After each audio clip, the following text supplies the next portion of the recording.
24절입니다. 12제자 중에 하나로서 디두모라 불리는 도마는 예수께서 오셨을 때에 함께 있지 아니한지라.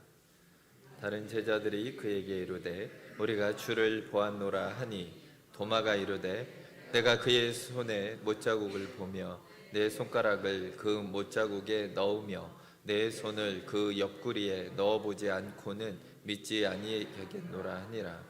여드레를 지나서 제자들이 다시 집 안에 있을 때에 도마도 함께 있고 문들이 닫혔는데 예수께서 오사 가운데 서서 이르시되 너희에게 평강이 있을지어다 하시고 도마에게 이르되 내 손가락을 이리 내밀어 내 손을 보고 내 손을 내밀어 내 옆구리에 넣어보라. 그리하여 믿음 없는 자가 되지 말고 믿는 자가 되라. 도마가 대답하여 이르되 나의 주님이시요 나의 하나님이시니이다. 예수께서 이르시되 너는 나를 본고로 믿느냐? 보지 못하고 믿는 자들은 복되도다 하시니라. 예수께서 제자들 앞에서 이 책에 기록되지 아니한 다른 표적도 많이 행하셨으나 오직 이것을 기록함은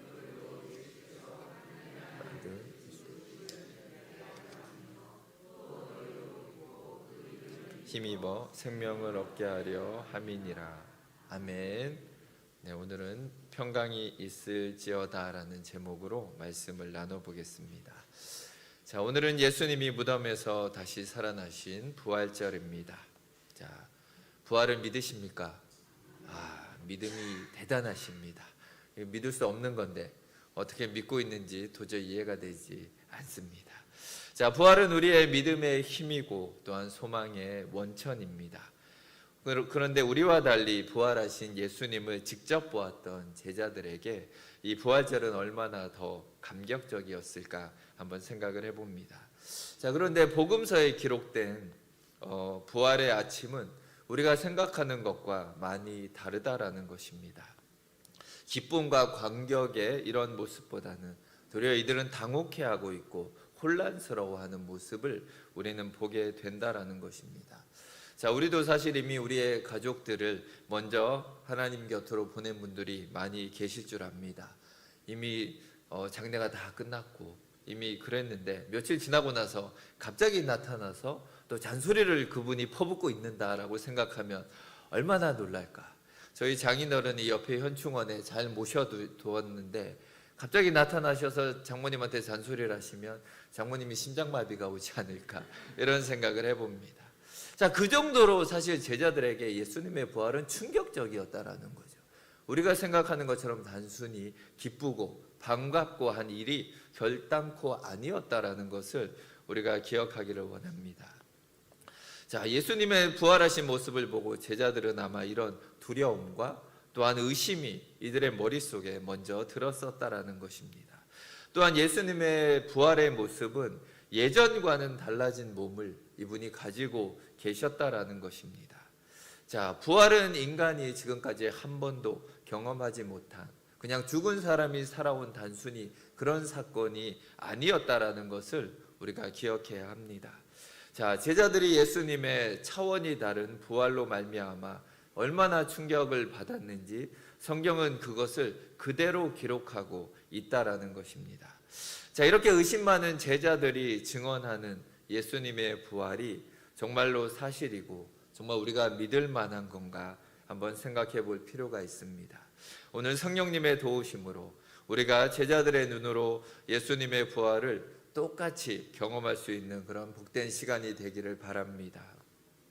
자, 도마를 포함한 제자들의 의심은 반대로 부활의 진실을 우리에게 더욱더 강력하게 입증해 주고 있다는 것을 우리가 기억하기를 원합니다.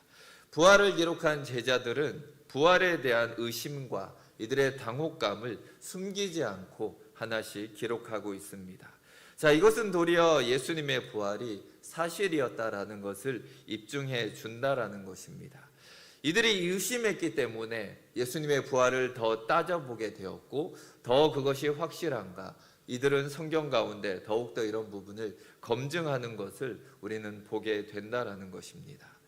자, 만일 부활이 지어낸 이야기다라고 우리가 생각을 한다라면 제자들은 이것을 짜고 치는 것처럼 도저히 의심의 여지가 없도록 어떻게 하든 빈 구멍을 만들지 않았을 것입니다. 그런데 제자들은 도리어 앞장서서 예수님의 부활을 나는 못 믿겠다라고 대놓고 얘기를 하고 있다라는 것입니다. 자, 그런데 이런 제자들이 부활의 예수님을 경험하고 나서 이들의 삶이 180도로 바뀐다라는 것입니다. 예수님이 무덤에 장사되고 사흘째 되던 날 주일 새벽에 예수님은 부활하셨습니다. 가장 먼저 막달라 마리아에게 그의 모습을 보여주셨습니다. 제자들은 예수님이 살아났다고 얘기하는 이 마리아의 말을 믿지 않았습니다. 그리고 나서 19절을 오늘 보시면은 그날 저녁 예수님이 제자들이 모인 곳에 나타나십니다. 부활하신 예수님을 직접 대면한 제자들의 첫 번째 반응은 어땠을까요? 요한복음에서는 그 분위기를 자세하게 기록하고 있지는 않습니다. 하지만 누가복음을 보시면은 그들이 놀라고 무서워하여 그 보는 것을 영으로 생각하는지라 이렇게 말을 합니다. 자, 그래서 예수님이 나는 영이 아니다, 내 손하고 내 발을 만져보라고 하는데도 이들은 믿지를 못합니다. 그래서 예수님은 할 수 없이 구운 생선 좀 가져와라 이래서 한 토막을 그들의 눈앞에서 드시는 모습까지도 보여주고 계십니다. 자, 이렇게 우리랑 똑같이 드시기까지 하니까 제자들이 그제서야 예수님의 부활을 믿는 것을 우리는 보게 됩니다. 자, 그런데 그 제자들 중에 도마는 하필 그 시간에 외출 중입니다. 돌아와 보니 제자들의 분위기가 심상치가 않습니다. 좀 전만 해도 예수님이 돌아가셔서 침울해하고 침통하던 분위기가 완전히 바뀌어 있는 것을 보게 됩니다. 흥분한 제자들은 도마가 들어오자마자 예수님이 부활하셨다, 그분이 왔다 가셨다, 우리가 만져봤다, 그분이 우리 앞에서 음식을 드셨다 얘기를 하지만 도마는 어리둥절합니다. 그리고 도마는 이렇게 얘기를 합니다. 내가 그의 손에 못자국을 보며 내 손가락을 그 못자국에 넣으며 내 손을 그 옆구리에 넣어보지 않고는 믿지 아니하겠노라. 자, 이것은 부활이 얼마나 믿기가 어려운 사건인지 여러분은 믿는다라고 그렇게 당당하게 얘기하신 그것이 제자들은 직접 보고도 또한 듣고서도 못 믿겠다라고 얘기할 정도의 어마어마한 사건이었다라는 것을 우리에게 보여줍니다. 제자들 10명이 다 보았다고 해도 믿을 수 없는 것이 부활입니다. 도마가 이렇게 극단적인 말을 할 수밖에 없을 정도로 부활은 안 믿어지는 사건이다라고 말해주고 있는 것입니다. 자, 이런 부활절의 불신소동이 무엇을 우리에게 말해주는 것입니까? 제자들의 요지는 우리도 처음에는 안 믿었다라는 것입니다. 우리도 도저히 믿을 수 없었던 사건이다라는 것을 우리에게 더욱더 말해주고 있는 것입니다. 그런데 이런 제자들이 그 다음에는 예수님의 부활을 증거하러 밖으로 나갑니다. 부활을 증거하다 태형을 당하기도 하고 주님이 부활하셨다라고 주장하다가 목숨을 잃어버리기도 합니다. 이런 놀라운 반전은 예수님이 부활하셨다라는 것이 진실이 아니면 도저히 설명할 수가 없다라는 것입니다. 십자가도 사실이고 부활도 사실이고 모두가 역사적으로 실제로 존재했던 사건이었다라는 것을 우리가 기억하기를 원합니다. 자, 그렇다면 제자들이 보았던 예수님은 어떤 모습으로 부활하셨는가 우리가 보기를 원합니다. 자, 도마는 예수님의 부활을 절대로 믿을 수 없다라고 극단적인 발언을 했습니다. 자, 이렇게 말하고도 재밌는 거는 8일 동안 도마는 어디로 도망가지 않고 계속 같이 있었다라는 것입니다. 그리고 드디어 예수님이 다시금 제자들 앞에 나타나십니다.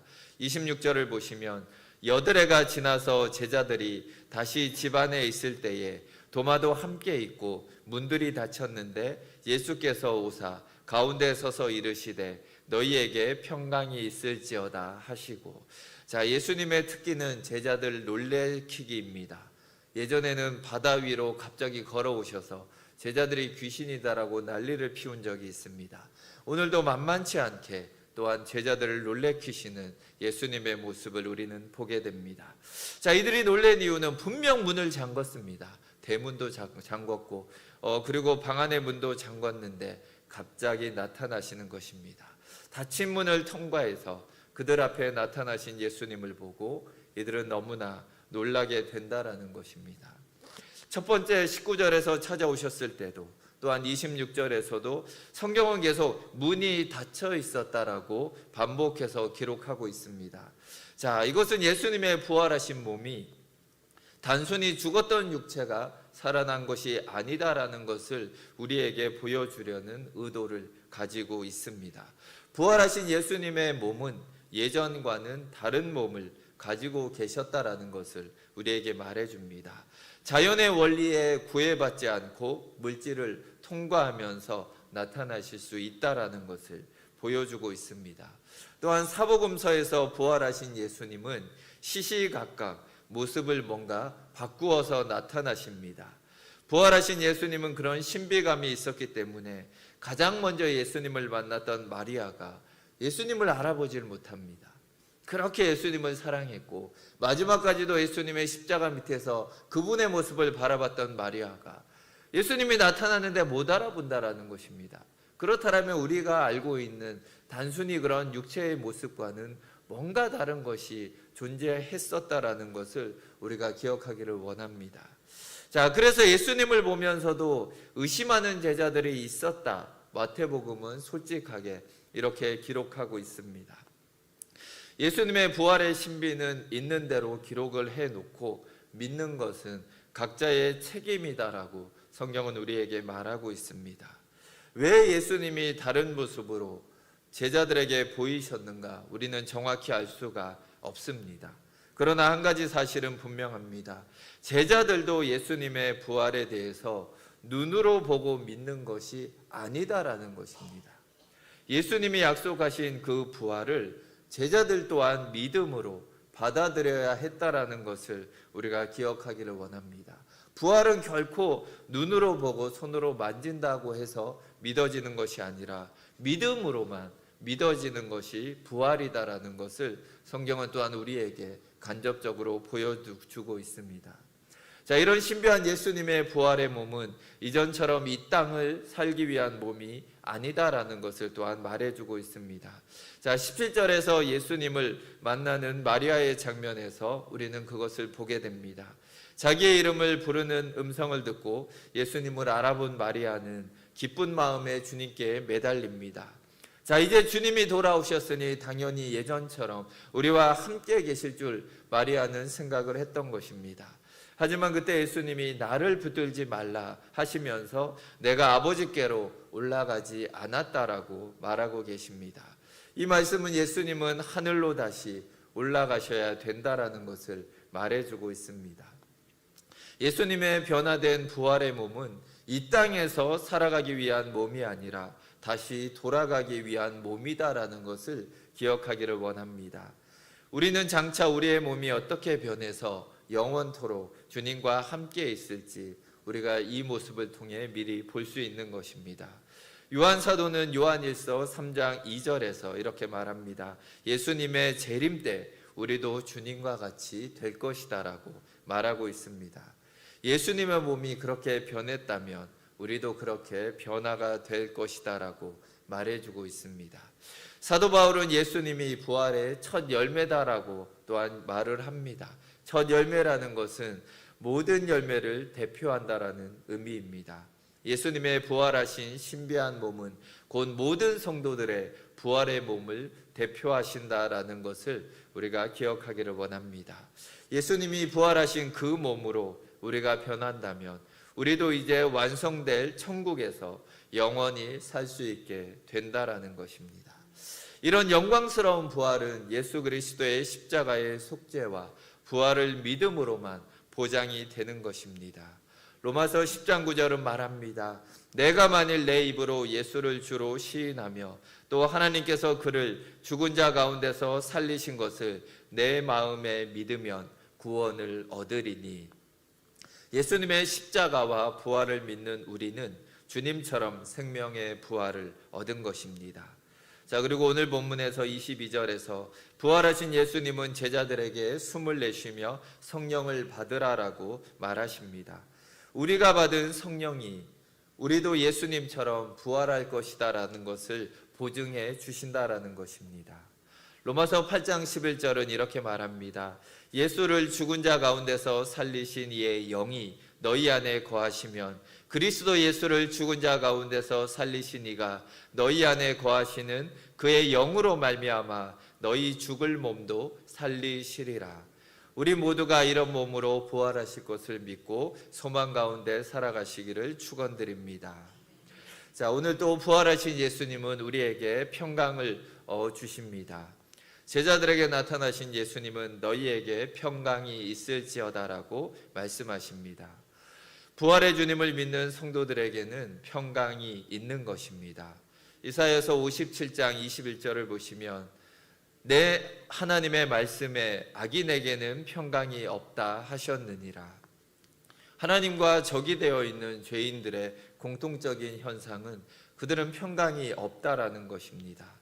그들은 평강의 길을 알지도 못한다라고 성경은 말해주고 있습니다. 우리도 죄인으로 태어나서 알지도 못하고 갖지도 못했던 평강을 부활하신 예수님이 우리 가운데 허락해 주시는 것입니다. 근원적으로 우리는 우리의 죄를 속죄하셔서 하나님과의 관계를 회복해 주심으로 이 평강을 우리에게 주신 것입니다. 또한 이 평강은 현재 우리의 삶에서 마음의 평강으로 또한 나타날 수가 있다라는 것입니다. 이 평강을 매일 누리면서 살아가는 성도님들이 되시길 바랍니다. 그런데 살다 보면 때로는 이 평강이 느껴지지가 않고 우리 안에 불안이 가득 찰 때가 있습니다. 왜 어떤 사람은 항상 주님과 평안한 삶을 누리는 것 같고 어떤 사람은 삶과 환경의 흔들림 속에서 살아가는지 우리가 생각해 볼 필요가 있습니다. 베드로후서 1장 2절은 이렇게 말합니다. 하나님과 우리 주 예수를 알므로 은혜와 평강이 너희에게 더욱 많을지어다. 베드로 사도는 하나님과 예수님을 얼마나 알고 있느냐에 따라서 은혜와 평강이 우리의 삶 속에서 다르게 느껴질 수 있다라고 얘기해 주고 있습니다. 정말 우리가 평강 속에서 살기 원한다라면 우리가 하나님을 더 알아야 하고 우리가 주 예수 그리스도를 더 알아갈 때 우리의 마음이 흔들리는 것이 아니라 하나님의 그 평안함 가운데 살아갈 수가 있는 것입니다.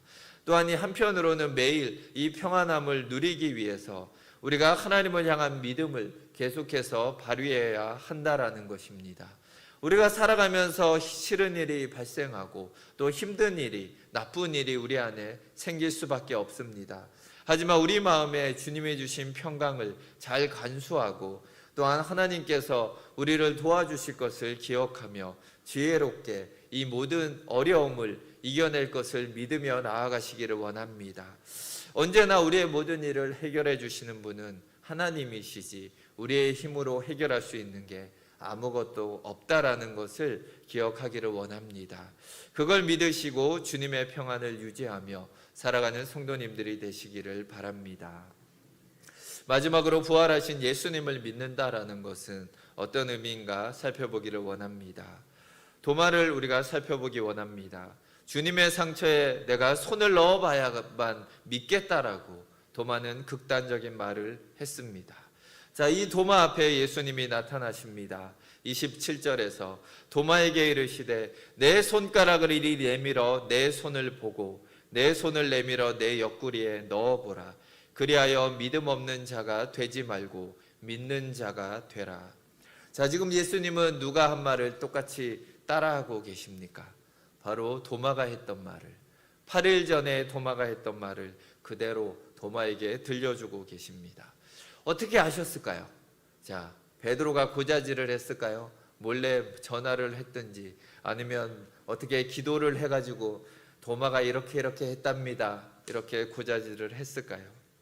예수님께서 그 방에 없는 줄 알았던 그때 도마와 제자들의 대화를 예수님은 듣고 계셨다라는 것을 우리는 성경을 통해 알 수가 있습니다. 부활하신 예수님은 언제든지 우리를 바라보고 계시다라는 것을 우리가 기억하기를 원합니다. 도마가 의혹에 쌓여서 8일 동안 이럴까 저럴까 도망을 가야 되는지, 정말 이 부활을 믿어야 하는지 그의 마음속에 수많은 생각이 드는 것을 예수님은 알고 계셨다라는 것입니다. 8일 동안 그렇게 마음이 힘들면서도 도망가지 않은 도마를 예수님은 직접 찾아오셔서 그에게 위로하시고 그를 회복시켜 주시는 것을 우리는 보게 됩니다. 도마는 자기가 말한 그대로 말씀하시는 예수님을 보고 아마 깜짝 놀랐을 것입니다. 바로 이런 순간 어느 곳이나 계시고 사람의 마음과 그 생각을 꿰뚫어 보시는 하나님의 모습을 깨닫게 되는 것입니다. 베드로는 밤새 물고기를 한 마리도 못 잡았던 그날 새벽에 깊은 곳에 그물을 내리라는 예수님의 말씀대로 하고 고기가 얼마나 많이 잡혔는지를 깨달은 사이에 그는 하나님의 전지전능하심을 보게 됩니다. 그리고 그는 고백합니다. 주님, 나는 죄인입니다 라는 고백을 그는 하게 됩니다. 나다나엘은 무화과 나무 아래에 있는 것을 내가 보았다라는 예수님의 말씀을 듣고 당신은 하나님의 아들이시다라는 고백을 하게 됩니다. 도마의 입에서도 오늘은 나의 주님이시여 나의 하나님이시여 라는 고백이 나오게 된다라는 것입니다. 더 이상 도마에게 예수님은 선생님이 아니라 나의 구원자시고 나의 메시아이고 나의 진정한 하나님이다라는 고백이 그의 입술에서 나왔다라는 것입니다. 우리의 신앙의 삶에서도 예수님은 언제나 개입하고 계시고 우리를 바라보시며 또한 우리를 순간순간 만나주신다라는 것을 우리는 체험으로 알고 있습니다. 처음에는 우연이라고 생각합니다. 우연히 이 일이 해결됐겠지. 우연히 병이 좋아졌겠지. 우리는 이렇게 생각을 합니다. 하지만 이런 만남의 순간들이 한 번 한 번 더 지속될수록 우리는 더 이상 하나님이 안 계시다라고 부인할 수가 없다라는 것입니다. 주님이 부활하지 않으셨다라고 우리가 말할 수가 없다라는 것입니다. 예수님이 만일 부활하지 않으셨다라면 과연 우리는 어떻게 되었을까요? 예수님이 십자가에서 그냥 죽으시고 끝나셨다라면 주님이 가르쳐 주신 그 모든 말씀들을 우리는 확인할 수 있는 방법이 없었을 것입니다. 그렇다면 예수님은 그냥 인간의 불쌍함을 공감해주고 그냥 도울 방법들을 강구했던 부처와 다른 성인들과 다를 바가 없는 것입니다. 압제받는 민중들을 위해서 자신의 몸을 희생했던 열사들과 또한 유명한 정치인들과 과연 예수님이 뭐가 다르다고 우리가 말할 수 있겠습니까? 예수님이 부활하신 것은 예수 그리스도가 그런 인간의 한 사람이 아니다라는 것을 우리에게 정확히 말해주고 있습니다. 예수님이 하나님이시고 주님의 말씀대로 우리 죄를 구속하시고 영광스러운 구원을 주시기 위해 예수님이 이 땅에 오셨다라는 것을 그분은 직접 우리에게 증명해 보여주시는 것입니다. 부활하신 예수님만이 도마의 고백처럼 나의 주, 나의 하나님이 되시는 것입니다. 그러므로 부활하신 예수님을 믿는 것은 나의 주인으로 나의 하나님으로 예수님을 믿는 것입니다. 우리의 주인이신 하나님은 우리의 일거수일투족을 모두 알고 계십니다. 그리고 주인이시기 때문에 우리의 모든 삶을 그분은 책임져 주시는 것입니다. 하나님의 시선은 언제나 우리를 따라다니고 절대로 늦지 않게 우리를 도와주신다라는 것입니다. 그래서 부활의 예수님을 나의 주, 나의 하나님으로 섬기는 우리는 복된 삶을 살아가는 것입니다. 복음서에서 주님의 부활을 의심했던 제자들은 사도행전에서 맹렬한 주님의 증인으로서 그들의 삶을 살아가는 것을 보게 됩니다. 부활을 전하지 말라라는 핍박에도 불구하고 그들은 박해와 수욕과 죽음을 선택하면서 예수님은 살아나셨다라고 그들은 증거하고 있습니다. 예수님의 부활은 분명한 사실이다라는 것을 그들의 삶을 통해 우리에게 보여주고 있습니다. 예수님의 부활은 단순히 과거의 역사 속에 갇혀있는 부활이 아닙니다. 지금도 부활의 주님은 우리를 찾아오셔서 성령 하나님을 통해 우리에게 영원한 평강을 허락해 주고 계십니다. 그런 예수님이 나의 주, 나의 하나님이시기 때문에 우리의 삶을 기꺼이 주님께 드리고 더욱 보람 있고 가치 있게 우리가 하루하루를 살아갈 수가 있는 것입니다. 우리가 비록 도마처럼 부활하신 예수님을 우리의 눈으로 보지 못했지만 우리는 그 모습을 목격한 제자들의 증언인 성경을 통해서 부활하신 예수님을 믿고 있습니다. 요한 사도가 진심으로 이렇게 말을 합니다. 이것을 기록함은 예수께서 하나님의 아들이심을 믿게 하려 함이요 또 너희로 믿고 그 이름을 힘입어 생명을 얻게 하려 함이니라. 또한 이 기록대로 예수님의 부활을 믿는 우리를 예수님은 이렇게 칭찬을 하십니다. 너는 나를 본고로 믿느냐? 보지 못하고 믿는 자들은 복되도다. 보지 못하고 나를 믿는 동작중앙교회 성도들은 복되도다. 자, 우리는 모두 참으로 복된 자들입니다. 예수님의 부활에 동참해서 영원한 생명으로 부활하게 될 하나님의 자녀들임을 우리가 믿으시기를 바랍니다. 또한 이 믿음의 부활의 소망을 굳게 잡고 하루하루 우리를 도우시는 성령 하나님과 또 주님이 주신 그 평안함을 누리시는 동작중앙교회 성도님들이 되시길 주의 이름으로 축원드립니다. 함께 기도하시겠습니다. 하나님 아버지 감사합니다. 정말 부활이라는 이 사건은 눈으로 보고 귀로 듣고 직접 만져본다고 하여도 우리가 믿을 수 없는 사건임을 우리가 고백합니다. 하나님 우리에게 믿을 수 있는 은혜를 허락하셨기 때문에 우리가 예수 그리스도의 죽으심과 부활을 믿을 수 있음을 고백합니다. 또한 믿는 자들에게 찾아오셔서 또한 은혜를 주시고 평강을 주시는 그 하나님을 찬양합니다. 부활의 하나님을 믿는 우리 모든 성도님들이 매일매일 그 부활의 믿음을 가지고 하루하루 기쁨으로 평안함으로 살아가게 하여 주시옵소서. 감사드리며 주 예수 그리스도 이름으로 기도드립니다. 아멘.